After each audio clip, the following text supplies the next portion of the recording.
back to another live here on the Arnold Thoughts podcast. We are here live on the ATP network. I'm just so stagnant, if that's even a word, about just this whole building process of building out this network, because that's what we're doing, right? What I'm doing is building out the process of this network and really on my own journey of everything I do. I mean, from literally coming up with the content ideas to the thumbnails to everything, it's like I'm putting in all the work to try to just create something of value that I can leave to the world, that I actually mean something. Like, it's just my part of me doing something to leave something of value to this world.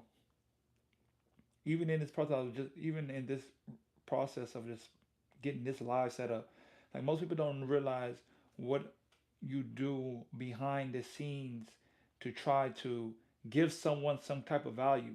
Like, they don't see what you do in the dark. They don't see the type of hours you work in. They don't see the type of time that you put in. They don't see all the times when it's like no one's supporting you, when no one's giving you no love, none of that. They don't see that. But when you start to reap the benefits, when you start to get to where you've been putting in all this work in, when all the time, all this work and all the stuff that you've been doing, it starts to really kick in, then people want to start coming along and they want to start to just like, they want to start eating off of the seeds that you planted in your life. I just had a conversation with my best friend from sixth grade, over 20 plus years. We've been best friends, and we just like, son, I have a type of relationship with a lot of my friends. Like, sometimes we might not talk for a couple of months, but that does not change the love and the just like we working, we grinding. Every time we link back up, we it's like we moved a little bit further. And it's great to always see the people that you working and you grinding with, and they starting to move forward and they starting to grow in their journey and their life and stuff as well. And a lot of times I just come on here to just show reflection of that in my life as well. I feel that sometimes we move too fast and be focusing on so many other things that we just can't align with the things that we want in our life. We have to understand that it is the process of what we go through is what's going to reap all the results that we didn't even know that were coming to us, because there's a level that you reach that you don't even know that you are able to arrive, and it just comes from the really the passion and desire that you put in yourself for what it is that you say that you want out of this life. What it is that you want out of this life is going to be the deciding factor on the decisions that you make on a day-to-day basis. And I like to come on here sometimes, and sometimes I just like to just speak from my current circumstances of things that I'm going through as far as my life right now, and just a life in the perspective of a man, a father, a pro basketball player, a visionary, a person of just someone who's just on their grind in life. And sometimes all you need to know, all you need to listen to sometimes is somebody in their journey, because that's going to help you get to your journey. Like me, I'm focusing. I was talking to my best friend. I'm just talking about. We're talking about what we're working on and what's next, and we're gaining from each other this information and that information. Every time we speak, we're gaining more and more information, and we're just learning and growing each step a little bit more, a little bit more. You know, and I'm gonna get to the topics of the show. I'm gonna get to the topics of the show eventually, but sometimes I just gotta let that out. You know what I mean? I gotta let that part out. I gotta express that part because I gotta show I'm human just like you. I'm human just like you. So I go through stuff. I'm not invincible. I just like to train and play basketball. I like to train and play basketball, and they allow me to be able to come on here and chop it up with you guys and just give out this information. So today's topic mainly is some myths that are talked about when it comes to the black athlete. These are some myths that were talked about black athletes. We're going to try to debunk some of these myths. Myth one: If you're nice, they'll find you. I wouldn't even say about black people. I'll just say about basketball players in general. I speak a lot to the black basketball player because I am one, and a lot of times those be the imports that they try to sign, and they're majority of the people that really go through the situation. I'm not saying the white ones don't as well either, but I can only speak to what I am, and I'm a black basketball player. So myth one: if you nice, they'll find you. Talent doesn't guarantee you'll get signed. Exposure does. Most black hoopers rely on the game, but overseas rewards who you know, not always what you do. Who you know. Now, I wrote in my book. I wrote the book, 6 must-have traits to become an overseas basketball player, and in there, I think trait number like 4 was networking because it's about who knows you. Third one was communication, and the fourth one was networking because you got to be able to have a mouthpiece to talk and say what you want and be able to communicate with people and network with people because it's a lot of about it is who you know, not always what you can do. You don't understand how many hoopers I seen that were nice, that were good, that can play, just didn't have the connections. Just did not have the connections because they couldn't break out of their own shell. Some guys blossom late. Sometimes you get out of college and you're not ready to just jump out there and play. Sometimes it takes some time. I didn't come out of straight out of college and went and played. I sat for a year and then went and took a bad contract and got cut my first gig. It's about who you know. My best friend at the time, one of my best friends, he was getting looked at by an agent. He was already signed. He passed them on to me. I spoke with him, got me on. That led to me communicating with some other people, and I was able to move up in my career. But it's just about who you know, your connections, and you have to learn how to build those connections. You got to learn how to speak and communicate and get out your shell for the desired result that you're looking for. If you're looking to play and you want to go to these countries and play in another country and stuff like that, you got to learn how to communicate with agents. You got to learn how to communicate with teams, coaches, all these type of things. Like you have to be able to speak. You have to be able to speak. So I put not kind of I have inside of the book like a script that I use to help and explain, like if you don't know what to say, this is how you would approach a pro. Because I talk about another part in there, another trait I put in there is mentor. You got to have somebody that's going to help you navigate the game.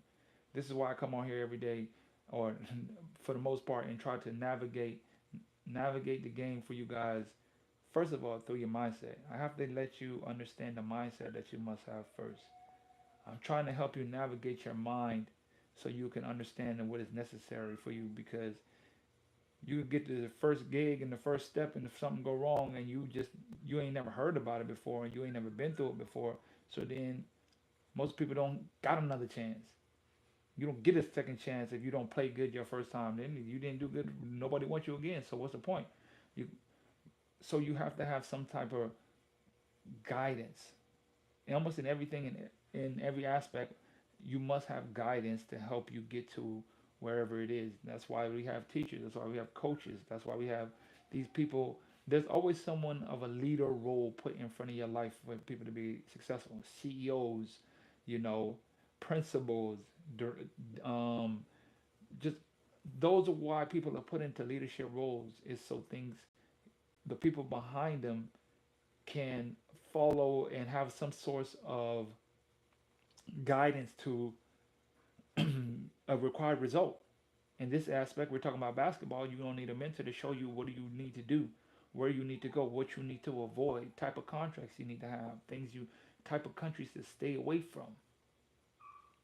All these types of things is why you need a mentor to help you guide. And this, I come on here to just give you my aspect of my perspective from my lens to give some kind of guidance to whoever may listen to it. You ain't got to be just coming out of high school. You could be in the game fresh right now, 2, 3 years, 5 years in, and still gain information for the stuff I'm talking about because it's talking about your mindset when you're dealing with these situations. It's talking about your mindset when you are in the game. And sometimes it's just like an AA meeting. You got to be around people who know what you're going through and they talk about it and then you feel better because you be like, I've been saying the same thing about that this whole time.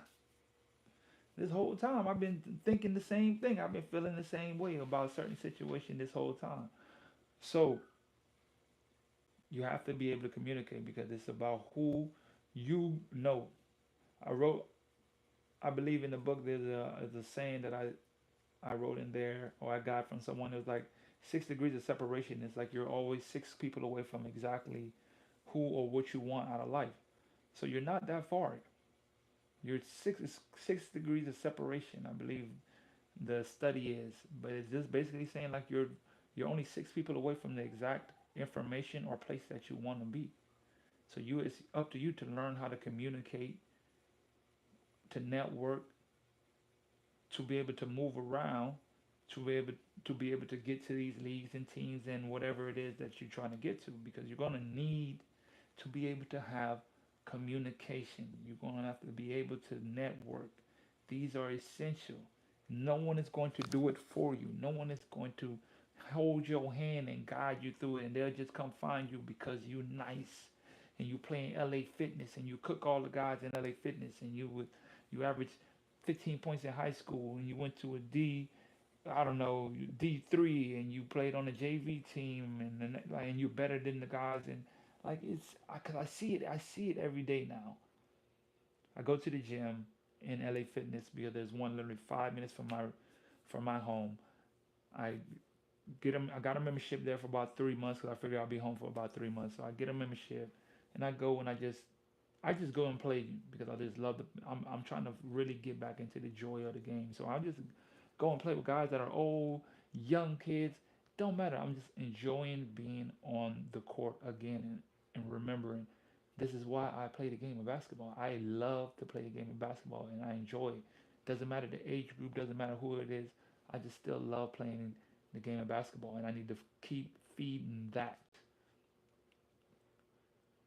And if you don't have that, you won't continue to play because it become too much of a stress and a burden, and you're gonna be looking for ways to really self sabotage instead of really promote like continuing the grind, to continue to grind to go to your to the level that you want. Because I do want to play high level. I want to continuously play high level, but I'm still just trying to find the kid in the game again. I'm trying to get back to that kid in the game feeling. Because once you're like that, that's when you can really enjoy the game and really play the game with everything. So I see these type of people in the gym and they're better than the average. So they feel like they're better than what they are and they walk around with a certain demeanor because they know they're better than the average. Doesn't mean anything. You know, you're not going. They're not going to just see you in LA Fitness hoping and come and say, let me give you $10,000 a month for 9 months. Let me just like that. If it was that simple, if it was that simple, if it was that easy, you know, they're not coming. You got to put the work in. You got to put the work in, and you got to go out there. You got to go out there and find out like where you trying to go. What you say? A controversy topic. Some agents overlook black players unless they're flashy, marketable, or passive. They don't want no hothead. They don't want to deal with someone that just is a dread to deal with. Hold on, I got a text.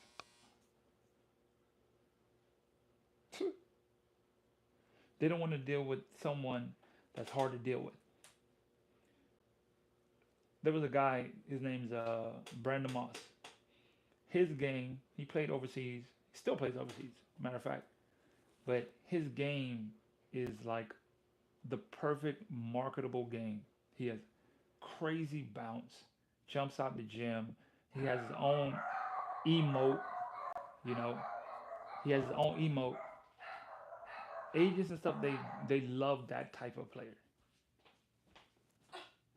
What happened? She said that. She ain't tell me that. I know it's late. Yeah, I know I'm going. I had to get this episode in. You want to go right now? Yes, already almost 7 o'clock. Well, You know I'm on the praise team. I got the lady. well, I guess that's it. I gotta go. Gotta go to church. All right, guys, I'm out.